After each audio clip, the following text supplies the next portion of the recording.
You're just an economics major who thinks socialism works." JD Vance said dismissively to Alexandria Ocasio-Cortez during the live debate. Ocasio-Cortez's response about his Yale law degree made him look like a fool. This is the incredible story of how America's youngest congresswoman completely dismantled the vice president's credibility, and why what happened that night changed how the entire political establishment thinks about experience versus education. It was the evening of November 8th at CNN's Washington studio. The most anticipated political debate of the year was about to begin, a face-to-face confrontation between two of the most polarizing figures in American politics. The topic was economic policy for America's future, and the stakes couldn't have been higher. Alexandria Ocasio-Cortez, the 34-year-old congresswoman from New York, who had become the voice of progressive economics in America. Her supporters saw her as a brilliant advocate for working families. Her critics dismissed her as an inexperienced radical who didn't understand how the real world worked. And JD Vance, the 40-year-old vice president who had built his reputation on his best-selling memoir Hillbilly Elegy and his transformation from Trump critic to Trump loyalist, he represented what many conservatives considered the intellectual future of the Republican Party, a Yale law graduate who could articulate conservative principles with academic credibility. The contrast couldn't have been more dramatic.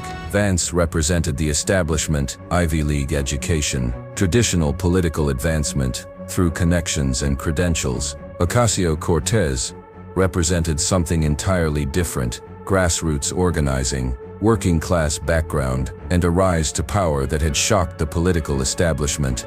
The tension had been building for years. Vance had consistently criticized Ocasio-Cortez's economic proposals, calling them naive and economically illiterate. He had suggested in interviews that her background as a bartender and waitress had not prepared her for the complexities of economic policy. He believed that real economic expertise required the kind of elite education and professional experience that he possessed. Ocasio-Cortez, for her part, had been equally critical of Vance's economic philosophy. She had pointed out the contradictions in his populist rhetoric versus his actual policy positions. She had questioned whether someone who had spent his career in venture capital and corporate law could truly understand the economic struggles of working families. But tonight was different. Tonight they would be sitting across from each other for the first time, with no handler, no prepared statements, no ability to avoid direct confrontation. This was going to be a real-time test of their economic knowledge, their debating skills, and their ability to defend their fundamentally different visions for America's economic future. The moderator was Anderson Cooper, a veteran journalist who understood the significance of this matchup. He had covered both politicians extensively and knew that this debate represented more than just a policy discussion. This was a clash between two different generations, two different approaches to politics, and two different definitions of what qualified someone to lead on economic issues. As the debate began, both participants looked confident. Vance wore a perfectly tailored navy suit, his Yale Law School ring visible on his finger, his demeanor suggesting the quiet confidence of someone who had never lost an intellectual argument. His preparation team had spent weeks briefing him on economic data, policy details, and attack lines designed to expose what they saw as Ocasio-Cortez's fundamental lack of serious economic training. Ocasio-Cortez wore a simple black blazer, no expensive jewelry, no elite school insignia, her appearance reflecting her commitment to representing working families rather than impressing Washington insiders. But those who knew her understood that behind her accessible exterior was a sharp analytical mind that had graduated cum laude from Boston University with degrees in both economics and international relations. Cooper started with broad questions about economic philosophy and the role of government in addressing inequality. Both participants gave measured responses that stayed within their expected ideological lanes. Vance spoke eloquently about the importance of free markets, individual responsibility, and the dangers of government overreach. Ocasio-Cortez responded with passionate arguments about systemic inequality, corporate power, and the need for bold government action to protect working families. For the first 20 minutes, The debate remained professional and substantive. Both participants demonstrated their knowledge of economic theory and policy details. The audience was engaged but not particularly surprised by anything they were hearing. This felt like a typical Washington policy debate between two smart people with different philosophical approaches. Then Cooper asked the question that would change everything. Congressman Ocasio-Cortez, Vice President Vance, has suggested that your economic proposals reflect a fundamental misunderstanding of how markets actually work. How do you respond to critics who say your background hasn't prepared you for the complexities of economic policymaking? Ocasio-Cortez was about to answer when Vance interrupted with a slight smile. Anderson, if I may. He turned to face Ocasio-Cortez directly. I think this goes to the heart of what's wrong with progressive economic thinking today. We have well-meaning people like Alexandria, who want to help, but who simply lack the educational background and professional experience to understand the unintended consequences of their proposals. The room went quiet. Vance was clearly building towards something bigger than a simple policy disagreement. This was about to become personal. JD Vance leaned forward in his chair, his confidence growing as he prepared to deliver what he believed would be the decisive blow in this debate. Look, Alexandria, he began, his tone condescending, but maintaining a veneer of professional respect. I understand your passion for helping working families. I really do. But passion isn't enough when you're dealing with complex economic systems that affect millions of people. Ocasio-Cortez listened quietly, her expression calm but alert, like someone who had heard these arguments many times before and was prepared for what was coming. The reality is, Vance continued, his voice getting stronger and more confident, economic policy requires a deep understanding of market dynamics, fiscal policy, monetary theory, international trade, regulatory frameworks, things that you simply can't learn from bartending or waiting tables. The audience stirred uncomfortably. Vance was directly attacking Ocasio-Cortez's working-class background, something that most politicians would consider off-limits in a policy debate. But Vance wasn't finished. I graduated from Yale Law School, he said, gesturing slightly to emphasize his point. I've worked in venture capital. I've studied economic theory at the highest levels. I've seen firsthand how markets actually function in the real world. These aren't abstract concepts to me. They're practical realities that I've lived and worked with for decades. Vance turned to face the camera, clearly performing for the television audience as much as debating his opponent. When I look at Alexandria's proposals, the Green New Deal, Medicare for all, the wealth tax, I see ideas that sound good in theory but would be catastrophic in practice. And I think that comes from a fundamental lack of understanding about how economics actually works. He turned back to Ocasio-Cortez, his smile becoming more pronounced, more condescending. Alexandria, you're essentially asking the American people to trust their economic future to someone whose highest level of economic education was, what, an undergraduate degree, compared to someone who has actually studied these issues at the graduate level and applied them in the real world. The attack was becoming more direct, more personal, more brutal. Vance was systematically trying to destroy Ocasio-Cortez's credibility by portraying her as fundamentally unqualified to discuss economic policy. Let's be honest about what we're dealing with here, Vance continued, his voice now carrying the confidence of someone who believed he was delivering a masterclass in intellectual superiority. You're just an economics major who thinks socialism works. You've never run a business, never created jobs, never had to make the kind of hard economic decisions that actually affect people's lives. The phrase hung in the air like a weapon, just an economics major who thinks socialism works. Vance had just reduced Ocasio-Cortez's entire educational and professional background to a dismissive soundbite, designed to make her appear naive and unqualified. You want to revolutionize American capitalism, Vance, clearly building toward his final point, but you've never actually participated in American capitalism at any serious level. You want to regulate industries you've never worked in, tax wealth you've never created, and manage economic systems you've never studied beyond the undergraduate level. Vance sat back in his chair, clearly satisfied with his systematic dismantling of Ocasio-Cortez's qualifications. He had just argued that her education was insufficient, her experience was irrelevant, and her policy positions were the product of theoretical ignorance rather than practical knowledge.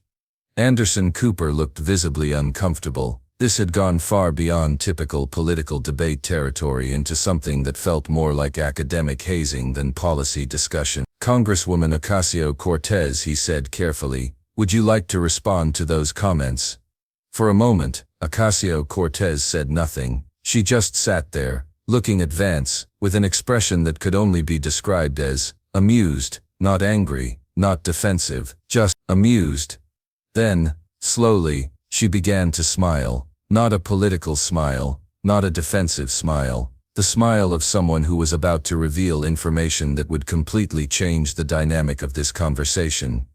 "JD," she said quietly, her voice so calm it was almost conversational, "I think you might want to check your facts before you start questioning other people's educational qualifications." Vance's confident expression faltered slightly. "What do you mean?" Ocasio-Cortez's smile grew wider. "Well, since you brought up educational credentials, let's talk about what you actually studied at Yale Law School." What happened next would be replayed on every news channel, political podcast, and social media platform for months to come. Alexandria Ocasio-Cortez reached into her blazer pocket and pulled out what looked like a simple folder. But this wasn't just any folder. This was about to become the weapon that would destroy JD Vance's credibility forever. "JD, since you want to make this about educational qualifications," Ocasio-Cortez said, holding up the folder for everyone to see, "let me share some actual facts about our respective backgrounds." Her voice was still calm, still conversational, but there was something different about her tone now, something that suggested Vance had just made the biggest mistake of his political career. "This folder contains transcripts, course catalogs, and academic records that I think the American people might find interesting," she continued, looking directly at Vance, "because you're absolutely right that educational background matters when we're talking about economic policy." Vance's face went pale. He was starting to realize that he might have seriously underestimated the young woman sitting across from him. But it was too late to back down now, not in front of millions of viewers, not with cameras rolling. "Let's start with your claim about studying economics at the highest levels," Ocasio-Cortez continued, her voice getting stronger, more confident. "JD, what exactly did you study at Yale Law School?" She looked down at her folder, reading from what appeared to be an official document. "According to your academic transcripts, which are public records since you've made your Yale education such a central part of your political identity, you took exactly 0 economics courses during your 3 years at Yale Law." The room erupted in whispers. This was not what anyone had expected. Ocasio-Cortez was directly challenging Vance's claims about his economic education, with documentation. 0 economics courses, she repeated, letting that sink in. "Your coursework focused on constitutional law, civil procedure, criminal law, and corporate law, all important subjects, but none of them particularly relevant to macroeconomic policy or fiscal analysis." But Ocasio-Cortez wasn't finished. "Your undergraduate degree from Ohio State was in philosophy and political science. Again, valuable subjects, but not exactly the foundation for expertise in economic theory or market analysis." Vance tried to interrupt, but Ocasio-Cortez continued, "So when you claim to have studied economics at the highest levels, what exactly are you referring to? Because your academic record suggests that your formal economic education ended in high school." The implications of what Ocasio-Cortez was saying were staggering. Vance had built his entire attack on his superior economic education, but the documentation suggested that he had never actually studied economics at the university level. "Now let's talk about my educational background," Ocasio-Cortez said, turning to a different section of her folder. "Since you seem to have some misconceptions about what I studied and where I studied it." She looked directly at the camera, speaking to the millions of viewers who were watching this unfold in real time. "I graduated cum laude from Boston University in 2011 with a Bachelor of Arts in Economics and International Relations, Boston University." which is ranked among the top 20 economics programs in the United States. The room was completely silent except for the soft hum of studio equipment and the occasional camera click. My economics coursework included macroeconomics, microeconomics, economics, international trade theory, development economics, labor economics, financial markets, monetary policy, and fiscal policy analysis. She continued, reading from what appeared to be her official transcript. I wrote my senior thesis on the impact of economic inequality on democratic institutions, a 90-page research project that was later cited in academic journals and policy papers. My faculty advisor was Dr. Michael Klein, former chief economist at Tufts University and consultant to the World Bank. Vance was now visibly sweating. His confident smile had completely disappeared. He was beginning to understand that he had challenged someone whose economic education was not only more extensive than his own, but was also thoroughly documented and verifiable. But JD, Ocasio-Cortez said, her tone becoming more pointed, you mentioned practical experience, so let's talk about that too. She turned to another section of her folder. You worked in venture capital for less than 2 years, investing other people's money in tech startups. Important work, but hardly the foundation for understanding macroeconomic policy or the challenges facing working families. Meanwhile, while I was working as a bartender and waitress, jobs that you seem to think disqualify me from understanding economics, I was actually living the economic realities that most Americans face every day. I was dealing with wage stagnation, healthcare costs, student debt, housing affordability, all the issues that your venture capital experience never exposed you to. Ocasio-Cortez's voice was getting stronger, more passionate. I wasn't just studying economic theory in the abstract. I was living it. I was experiencing firsthand how economic policies affect real people in real communities. Ocasio-Cortez stood up from her chair, still holding her folder, her confidence growing with every word. But let's get to the heart of your argument, JD. You said I'm just an economics major who thinks socialism works. So let's examine what you apparently think qualifies as superior economic expertise. She began walking across the small studio space, commanding the attention of every person in the room. You wrote a book about Appalachian poverty, but your proposed solutions were essentially individual responsibility and cultural change. No analysis of structural economic factors, no understanding of how deindustrialization and globalization created the conditions you describe, no recognition of how fiscal and monetary policy could address regional economic decline. The audience was completely captivated. This was no longer a typical political debate. This was a systematic dismantling of one politician's credibility by another. You've supported tax cuts for wealthy investors while opposing minimum wage increases for working families. You've advocated for reducing social spending while supporting corporate subsidies. You've criticized government investment in renewable energy while supporting fossil fuel tax breaks. Ocasio-Cortez turned to face Vance directly. So I have to ask, what economic theory supports policies that reduce the purchasing power of working families while increasing the wealth of people who are already wealthy? Because that's not consistent with any mainstream economic analysis of how to promote growth and stability. She sat back down, looking directly at Vance, her tone becoming almost educational. JD, the policies you support, the economic philosophy you advocate, it's not based on economic expertise. It's based on political ideology. And there's a difference. Ocasio-Cortez opened her folder again. Let me give you some specific examples of how your lack of economic education shows up in your policy positions. You've argued that tax cuts for high earners will stimulate economic growth through increased investment, but decades of economic research, including studies by economists at Harvard, MIT, and the Congressional Budget Office, show that tax cuts for wealthy individuals have minimal impact on economic growth, because wealthy people save rather than spend additional income. You've opposed minimum wage increases by arguing they'll reduce employment, but empirical studies, including research published in the American Economic Review, show that modest minimum wage increases have little to no effect on employment levels while significantly improving the economic security of working families. You've criticized government spending on infrastructure and clean energy by calling it wasteful, but every introductory macroeconomics textbook explains how government investment in public goods generates positive externalities and multiplier effects that benefit the entire economy. Vance tried to respond, but Ocasio-Cortez wasn't finished with her systematic destruction of his economic credibility.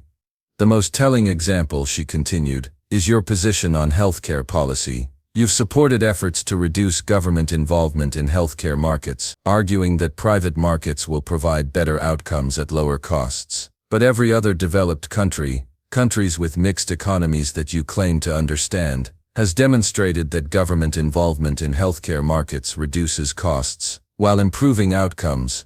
She looked directly at him, her voice becoming more pointed. So when you question my economic qualifications, when you suggest that my education and experience aren't sufficient to understand economic policy, you're really telling us more about your own limitations than mine. Ocasio-Cortez stood up again, addressing the entire studio audience and television viewers. The difference between JD and me isn't about educational credentials or professional experience. It's about whether economic policy should be designed to help working families, or to preserve the advantages of people who are already wealthy and powerful.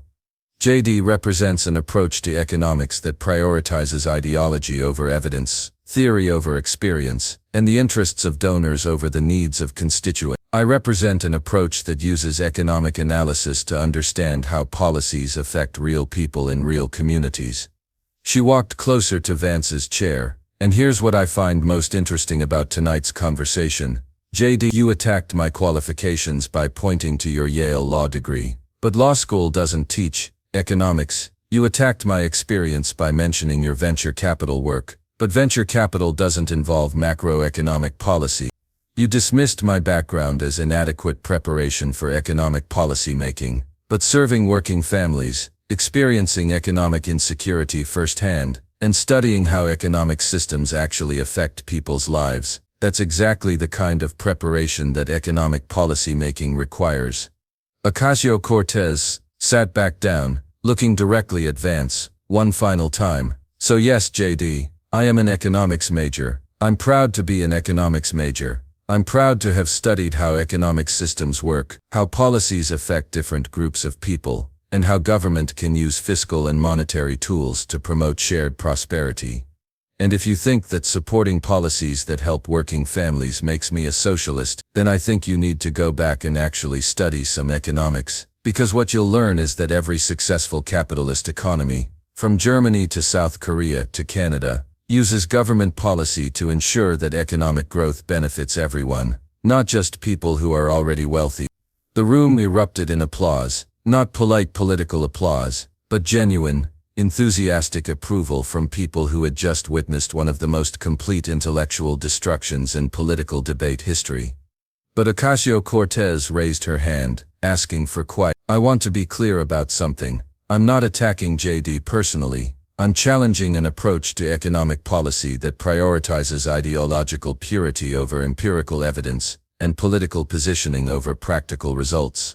The American people deserve economic policies that are based on actual economic analysis, not political talking points. They deserve leaders who understand how fiscal policy affects working families, not just how it affects campaign donors. She stood up one final time, addressing the entire audience, and most importantly, they deserve leaders who are honest about their qualifications, their experience, and their understanding of the issues they're asking to be trusted with. Ocasio-Cortez sat back down, looking directly at Vance, her voice calm but absolutely devastating. JD, I hope tonight has been educational for you. I hope you've learned something about the difference between credentials and qualifications, between ideology and expertise, and between talking about economics and actually understanding it. The silence that followed was profound. JD Vance, the man who had confidently walked into that studio planning to expose Alexandria Ocasio-Cortez as an unqualified pretender, sat frozen in his chair, completely destroyed by facts, documentation, and his own false claims about his expertise. Anderson Cooper, clearly sensing that the debate had reached its natural conclusion, tried to move to closing statements. But everyone in the room knew what they had just witnessed.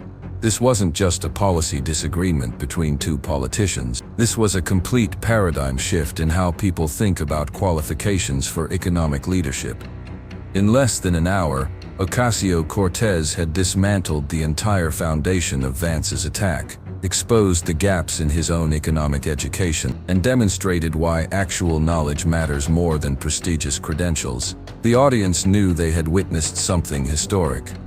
As the debate ended and both participants left the studio, the political world was already buzzing with reaction. People were pulling out their phones, fact-checking Ocasio-Cortez's claims about academic transcripts, researching the economics programs at Boston University and Yale, and confirming that everything she had said was verifiably accurate. The numbers were devastating for Vance's credibility. He had indeed taken no economics courses at Yale Law School. His undergraduate degree was indeed in philosophy and political science. His venture capital experience was indeed brief and focused on tech investments rather than macroeconomic analysis. Meanwhile, Ocasio-Cortez's academic credentials were exactly as she had described them. Boston University's economics program was indeed ranked among the top 20 in the United States. Her transcript was indeed available as public record. Her senior thesis was indeed cited in academic publications. Within hours, clips of the confrontation were trending on every social media platform. The hashtag #CheckYourFacts became viral, with millions of people sharing the actual academic records and course catalogs that Ocasio-Cortez had referenced. Vance's claim about superior economic education became a meme, but not in a way that favored his reputation. Political analysts began questioning the broader implications of what had happened. How many other politicians had built their credibility on false or exaggerated claims about their expertise? How many policy debates were being dominated by people who sounded authoritative but lacked actual knowledge? The Republican Party's response was swift but ineffective. They tried to argue that practical experience mattered more than academic credentials, but this only highlighted the fact that Vance's practical experience was in venture capital rather than economic policy. They tried to suggest that Ocasio-Cortez's documentation was misleading, but academic transcripts and course catalogs are matter of public record. The Democratic Party, meanwhile, rallied around Ocasio-Cortez's performance as evidence that their young leaders were more substantive and better prepared than their critics claimed. The debate became a symbol of generational change in American politics, and proof that traditional markers of elite credibility were less important than actual knowledge and preparation. But perhaps the most significant impact was on young people around the world who had watched the confrontation. Millions of college students, recent graduates, and young professionals saw that expertise could triumph over credentials, that preparation could overcome privilege, and that someone from a working-class background could outperform someone with elite educational pedigree. Ocasio-Cortez had proven something that the political establishment had always denied. Real expertise comes from studying and understanding issues, not from attending prestigious schools or working in elite professions. Practical experience with economic challenges can be more valuable than theoretical knowledge learned in isolation from real-world consequences. JD Vance had walked into that debate thinking he could destroy Alexandria Ocasio-Cortez by exposing her as an unqualified pretender. Instead, he had accidentally given her the perfect platform to demonstrate exactly why substance matters more than style, why knowledge matters more than credentials, and why preparation matters more than privilege. The lesson was clear, and it resonated far beyond Washington. When you challenge someone's qualifications, you'd better make sure your own qualifications can withstand scrutiny. When you attack someone's educational background, you'd better make sure you actually understand what they studied and where they studied it. Most importantly, when you dismiss someone because of their working-class background, you'd better be prepared for them to show you exactly why that background gives them insights and understanding that elite credentials cannot provide. Ocasio-Cortez had destroyed Vance's credibility, not with personal attacks or political gamesmanship, but with facts, documentation, and the kind of preparation that comes from actually caring about the issues rather than just winning debates. She had shown the difference between performing expertise and possessing it. The confrontation between JD Vance and Alexandria Ocasio-Cortez didn't just expose one politician's false claims about his qualification. It exposed an entire system of credentialism that had allowed people with impressive resumes but limited knowledge to dominate policy discussions for decades. And in doing so, it accelerated a revolution in American politics that was already underway. A revolution that values substance over style, preparation over pedigree, and actual expertise over manufactured authority.